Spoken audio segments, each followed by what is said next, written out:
Are you ready to do some spring cleaning in your relationship? After a wet and cold winter for many, signs of spring are popping up all around us. Anyone that knows me knows that I love a good excuse to clean up and reorganize. So why not use this moment to do some spring cleaning in your relationship life?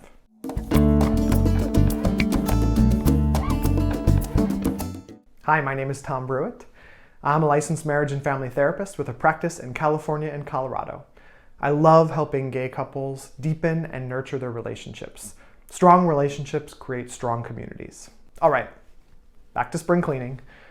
First off, I'm not suggesting that you Marie Kondo your partnership and end your relationship if your partner isn't bringing you joy. It's unrealistic and not really our partner's job to always bring us joy. Sometimes they will challenge us and even occasionally bring up tough conversations. Today, I will be talking about how to evaluate the state of your relationship and then how to use radical transparency to tidy things up just in time for spring. The first step is to get real with yourself. What is not working in your relationship? As an example, have you gotten out of the habit of doing a weekly date night? This is a moment to go inward and be very honest with yourself about the things in your partnership that aren't serving the greater good. This is not the moment to make a laundry list of all the things that your partner does that you wish they'd change. You can't change your partner, you can only change yourself. Another way to go about evaluating your relationship is to ask yourself what you want more of. Using the date night example again, maybe you wish your date nights were feeling more exciting. Turn inward and ask yourself what would feel more exciting. Don't use this as a moment to think of all the things that your partner could do differently. Instead, think about yourself for a moment. And what could you do that would make things feel more exciting on a date night? Maybe you do a scavenger hunt or take turns planning surprise dates. Believe it or not, the solutions are often the easy part. The first step is clearly defining the problems and figuring out what you need, what you want, what you feel, what you desire. Along the same lines, what do you want less of in your relationship? Maybe you want less fighting or less screen time when you're together. I encourage you to do a deep dive and consider the things I'm mentioning before moving into a place where you're trying to come up with solutions together. If you're like me, you've heard politicians use the phrase radical transparency. So often it's lost its meaning. So let's take the phrase back the same way that we've taken back the word queer, because I think the spirit of the phrase is very evocative. Radical transparency means that you're being fully honest, open, and authentic with your partner. You don't keep secrets, even small ones. You share things in an open, fair, and kind way so that your partner can know you better. When we get in the habit of holding things back from our partners, this can quickly snowball. Before you know it, you're not sharing big things either. So why do we need radical transparency in our relationships?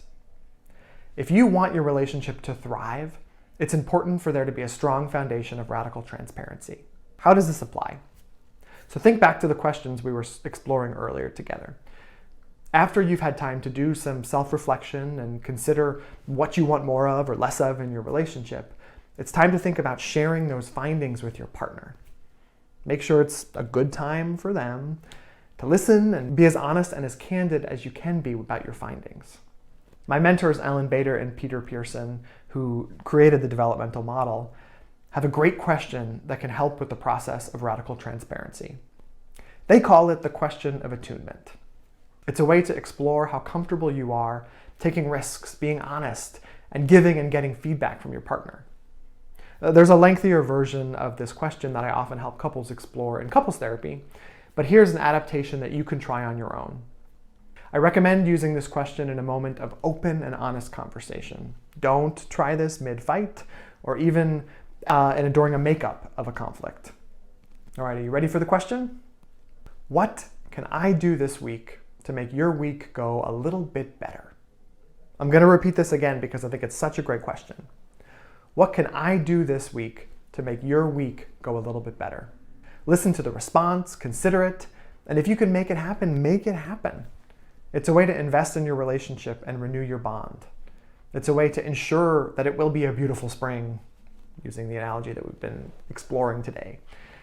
And if your partner is feeling open to it, have them ask you the same question in return. Don't turn it into a tit-for-tat power struggle.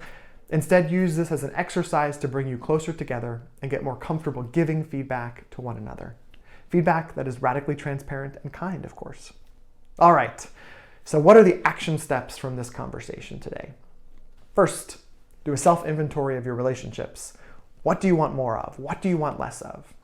Then set aside a time to talk with your partner and have a conversation about the question of attunement and experiment with it for about a week. Then set up a time to check in and see how the experiment went. All right, until next time, take care of your relationship.